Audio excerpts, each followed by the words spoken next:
பின்பேகமே பின்பேகமே ஐயா இமானுவேல் இருக்கும் இடம் சொல்லு, எங்கள் தெய்வம் இருக்கும் இடம் சொல்லு.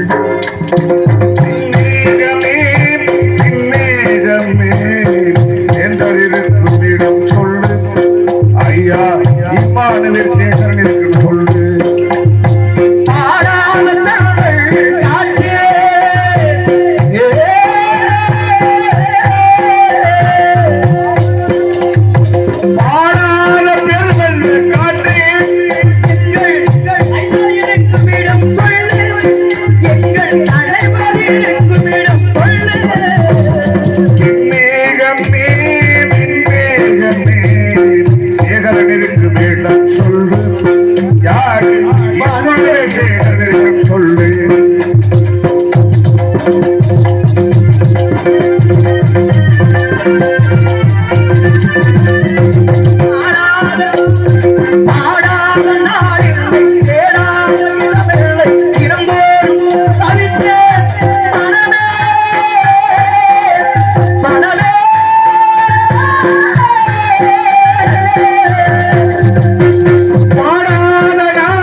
சொல்லு, எங்கள் இமானுவேல் சேகரன் சொல்லு.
மீறி தங்கினேன் என்றால் என்ன சரசாகப்பட்டது 1000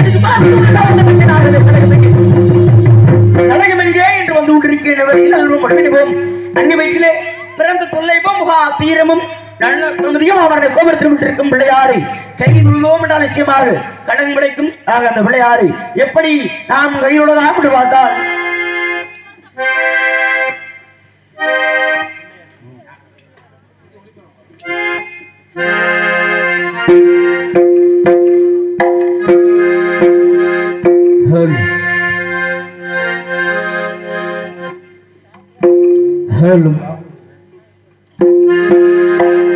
பிள்ளையார் சுழி போட்டு எழுதிடுவோம் இந்த பிழைகளும் இல்லாமல் உயர்ந்திடுவோம்.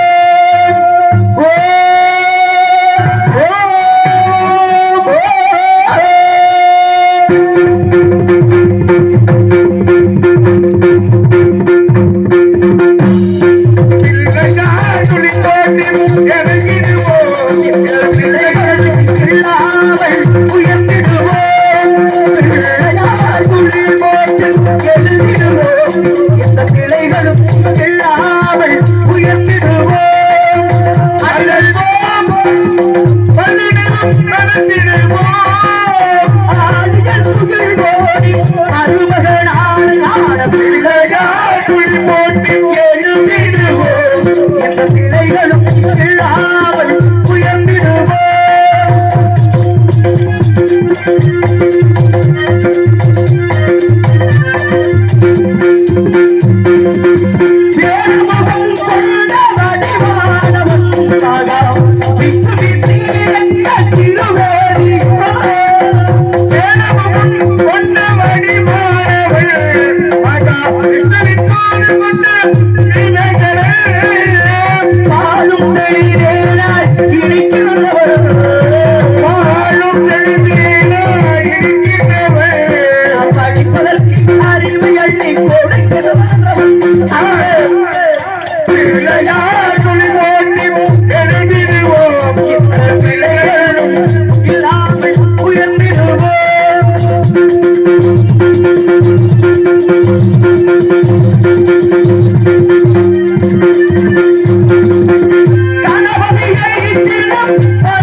ஐயா நன்றிங்க கைதிட்டக்கூடிய அன்பு உள்ளவர்களுக்கும் மற்றும் தாய்மார்களுக்கும் பெரியோர்களுக்கும் மனமார்ந்த நன்றி என்று கிளர்ந்த வணக்கத்தை நாம் தெரிவித்தால் நம்முடைய அற்புதமான ஒரு இடம் காரணம். ஏன்னா நாடகம் பேசுகின்ற பொழுது அண்ணா உங்கள்கிட்ட பேசினாங்க, ஐயா எங்களுக்கு பாடல் என்பது முக்கியம் கிடையாது, ஐயா யார் யார் வந்தாங்கன்னு தெரியல, தொலைபேசி மூலமாக தொடர்பு கொண்ட பொழுது எங்களுக்கு பாடல்லாம் நாங்கள் சினிமாவில் நிறைய பார்த்துட்டோம், எங்களுக்கு புராண கதையும் இந்த தர்க்கம் தான் ரொம்பவும் முக்கியம் அப்படின்னாங்க. இந்த ஒரே பாட்டோடு சந்திப்பவரை சந்திக்கலாங்கிற, ஏன்னா நம்ம கிட்டத்தட்ட இந்த நாடகமெல்லாம் குறைந்த தொகை கிடையாது, அதனால அற்புதமான இந்த இடத்தை பார்த்து குறிஞ்சி முல்லை மருதம் மனிதர் வாழை என்று சொல்லக்கூடிய வகையான இளங்களில்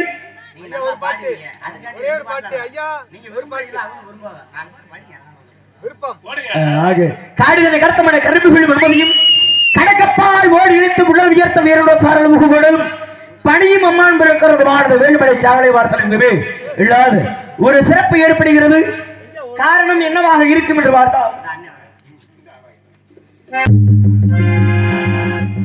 நாடு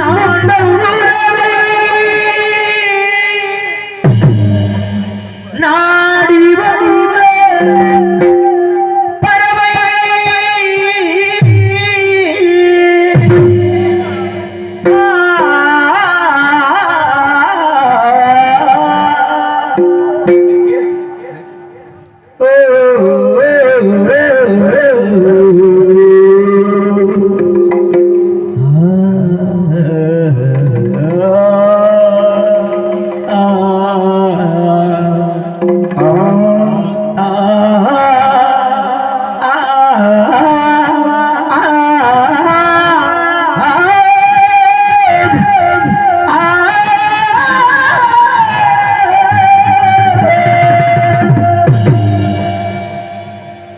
ஜதிகள் சொல்லிட சலுகை புலியிட கலைகள் பயின்றவர்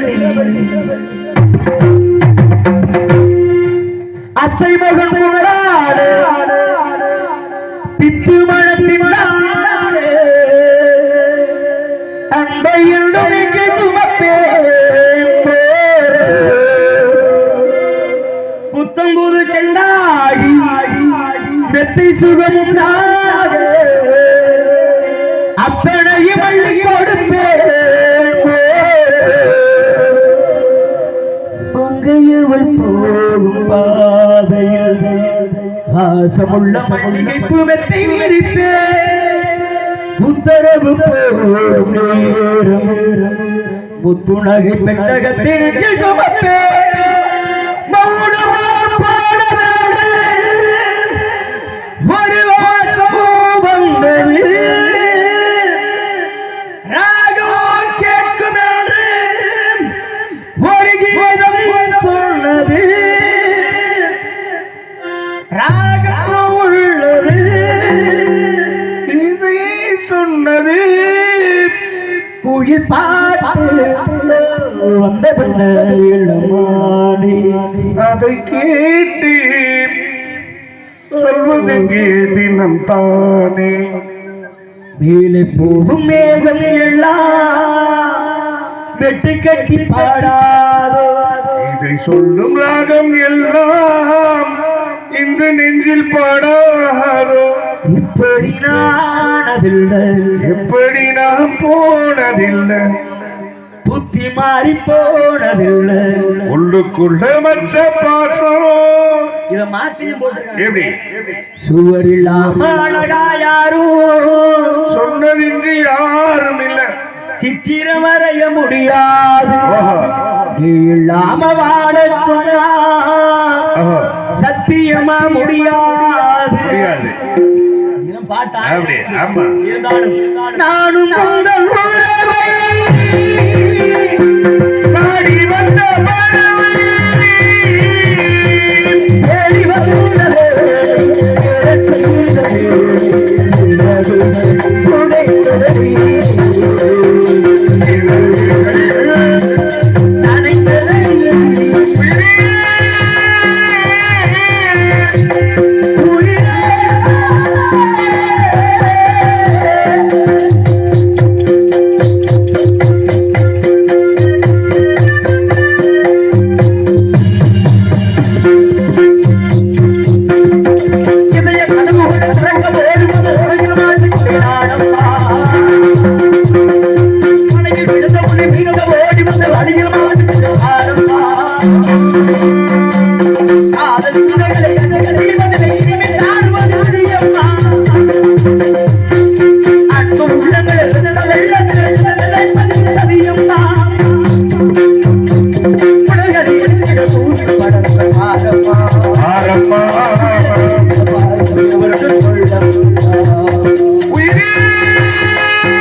அன்புள்ளவர்கள் தாய்மார்கள் பெரியவர்கள் அனைவருக்கும் மீண்டும் நெஞ்சாத மனமார்ந்த நன்றி என்று வணக்கமாக அற்புதமான இடத்தின் பெருமைகளை நாம் இப்படியெல்லாம் வர்ணித்தாலும் ஏன்னா இந்த உலகமே இசைக்கு அடிமை காரணம் இசைக்கு மயங்காத இதயம் ஏது எந்த ஒரு சூழ்நிலைகளிலும் இருக்கின்ற பொழுது கேட்கக்கூடியது இந்த இசைதான்.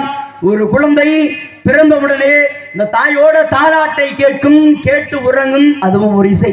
அதே குழந்தை ஒரு கல்வியை கற்பதற்காக பள்ளிக்கூடம் சென்றால் அங்கு அதிகாலையில் இந்த 9 மணிக்கு மேல பார்த்தா அப்படின்னா எல்லா பள்ளிக்கூடங்களிலும் இந்த தமிழ் தாய் வாழ்த்து பாடுவாங்க, அதுவும் ஒரு இசை. அதே மனிதனாகப்பட்டவன் பிறகு ஒரு பெண்ணை காதலித்தான் என்றால் அந்த காதலுக்காக கேட்கக்கூடியதும் ஒரு இசை. அதே காதல் உடைஞ்சிச்சுன்னா அப்பொழுதும் கேட்கக்கூடியதும் ஒரு இசை. அதே மனிதன் குழந்தையை பெற்றெடுத்தான் என்றால் தான் கஷ்ட சூழ்நிலைகளிலும் வாழக்கூடியதும் இசை. அவன் இறந்த பிறகும் அவன் இடுகாட்டில் கொண்டு போய் தகனம் செய்ய போகின்ற பொழுது அங்கு கேட்கப்படுவதும் இசை.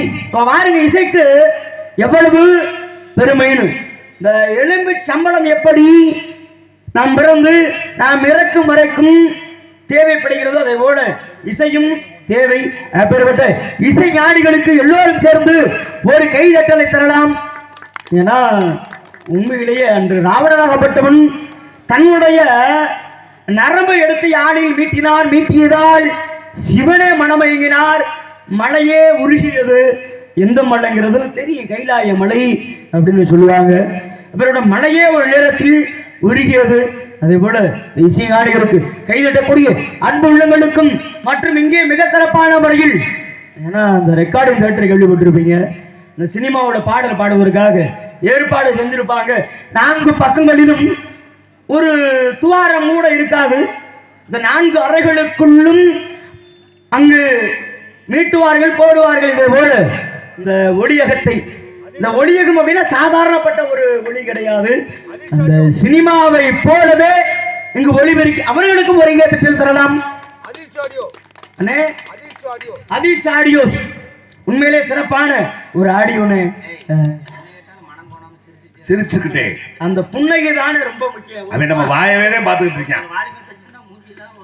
ஆமாண்ணே, ஒரு சில ஊர்லாம் அண்ணே கொஞ்சம் பேசி வைங்க, எப்போ வைங்க, இன்னர் வைங்கணும்னா அந்த முகமாகப்பட்டது கொஞ்சம் சுழிப்பாங்க, கோவப்படுவாங்க. மணி தம்பி மூஞ்சியை பார்த்தா நம்ம திரும்பினோடனே அண்ணனுக்கு ஏதோ குறையுது நம்மளை பார்க்குறேன் பாருங்க. இப்போ ஒரு சில பேர் 4 பாட்டு மட்டும் நல்லா பாடுவாங்க, பார்த்துருப்பீங்க. நீங்க பார்க்காமல இருக்கீங்க, 4 பாட்டு தான் பாட தெரியும். மிஞ்சி போனா ஒரு 7 பாட்டு. ஏன்னா இந்த பாட்டு தான் வாழ்க்கை முழுவதுமே பாடுவாங்க. ஆனா நாங்க அப்படி கிடையாது. எந்த பாடலை பாடினாலும் கூட அந்த பாடலோட ராகத்தையும் நாங்க சொல்லுவோம், அதுக்குள்ள ஸ்வரத்தையும் சொல்லுவோம். அந்த ஸ்வரத்துக்குள்ள இருக்கக்கூடிய அனைத்து விஷயங்களையும் எங்க அண்ணன் மூலமா நாங்க கத்திருக்கிறோம் அப்படின்னா எங்க கடவுளோட அருளால. ஏன்னா உண்மையிலேயே மீண்டும் மீண்டும் சொல்லணுங்கிற ஒரு ஆசைகள் ஏற்படுகிறது. அப்புறம் அற்புதமான இடத்தில் இந்த வள்ளியையும் முருகனையும் நாம் சேர்க்க வேண்டும். ஆகவே மானமிடி இருக்க மத்தளங்கள் சத்தமிட முருகனும் வள்ளியும் இங்கு வந்தார்கள் என்றால் எப்படி இருக்கும் என்று பார்த்தால்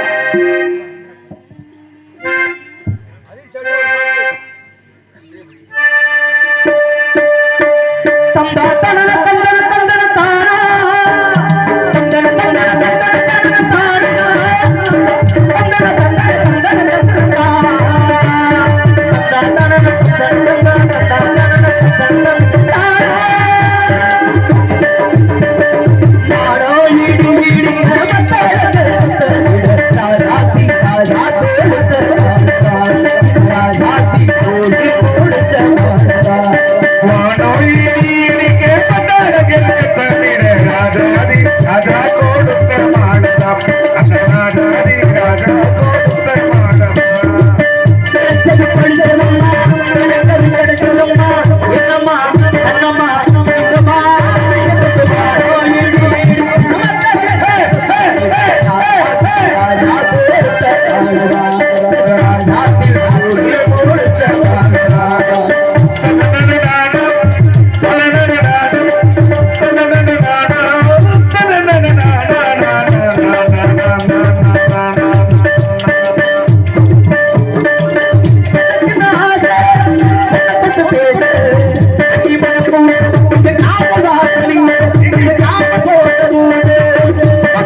இடத்தில் நன்றி ஐயா. கைதிட்டக்கூடிய அன்பு உள்ளங்களுக்கு நிஜாத மனமார்ந்து நன்றி என்று இடர்ந்த வணக்கம். காரணம் நீங்க எல்லாமே கைதட்டுறீங்க அப்படின்னா இந்த கை தட்டுவதால் பல நன்மைகள் ஏற்படும். இந்த ரத்த ஓட்டமாகப்பட்டது சீரோட்டமாக ஓடும். காரணம் சினிமா உயர்ந்ததா இந்த நாடகம் உயர்ந்ததா அப்படின்னா இப்ப சினிமா என்று எடுத்துக்கொண்டோம் என்றால் ஐயா சிவாஜி கணேசன் ஐயா நடிச்சிருப்பாங்க. சரி, வசந்த மாளிகைன்னு ஒரு படம். ஆமா, எங்க அண்ணன் சொல்லி ஆமா. அந்த வசந்த மாளிகைங்கிற படத்தை ஒரு முறை பார்க்கலாம், 2 முறை பார்க்கலாம், சரி, 3வது முறையும் கொஞ்சம் பார்க்கலாம். அதே 4வது முறை பார்க்க முடியுமா? பார்க்கலாம்யா. முடியாதுங்க. ஏன் சொல்றீங்க? ஏன்னா அதுதான் பார்த்து விட்டோமே ஒரு சலிப்பு தட்டி. ஆமா, அதுபோல ஐயா எம்ஜிஆர் நடித்த படகோட்டிங்கிற படத்தை 3 முறை பார்க்கலாம். அதே போல என்ன சொல்றீங்க? அதுக்கு மேல பார்க்க முடியாது. என்ன சொல்றீங்க? ஆமாங்க. அதுபோல ஐயா சூப்பர் ஸ்டார் ரஜினிகாந்த் ஐயா நடிச்ச இந்த படையப்பா படத்தையும் 1 முறை 2 முறை 3 முறை பார்க்கலாம். அதுக்கு மேல பார்க்க முடியாது. 1 முறை மேல பார்க்க முடியாது. அந்த நாடகம் எத்தனை வருடமாக எத்தனை யுகங்களாக நடக்கிறது. எப்பொழுது அந்த பிரம்மனுக்கோ 5 தலை, இந்த 5 தலையில் ஒரு தலையை சிவனாகப்பட்டவன் கிள்ளி எடுத்தார். காரணம் நம்மளுக்கு 5 தலை இருக்குதே என்ற ஒரு ஆணவத்தோடு இருந்ததால் ஆக இந்த தலையாகப்பட்டது சிவனுடைய விரலை கவ்வியது.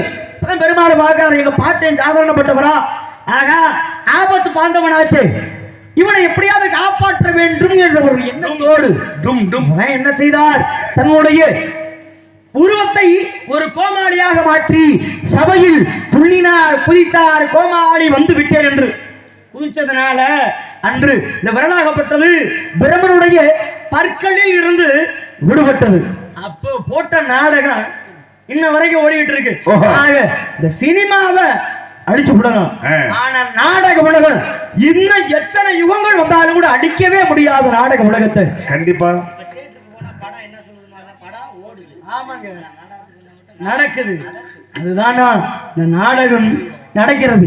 நாடு செழிக்க வேண்டும், நல்ல மழையாகப்பட்டது பொழிய வேண்டும் என்று பாடக்கூடிய ஒன்று எது அப்படின்னா நாடகம் தான். கொஞ்சம் நீங்களும் மனசு வச்சீங்கன்னா அந்த கரகாட்டம், அது போல பாடல், இந்த இசை கச்சேரி, மற்ற ஒண்ணுமே இல்லாத நிகழ்ச்சிகளுக்கெல்லாம் நான் உங்களை தவறா சொல்ல வரல. ஆனா அவங்களுக்கெல்லாம் 1 லட்சம், 1.5 லட்சம், 2 லட்சம், 10 லட்சம் வரைக்கும் கொடுப்பீங்க.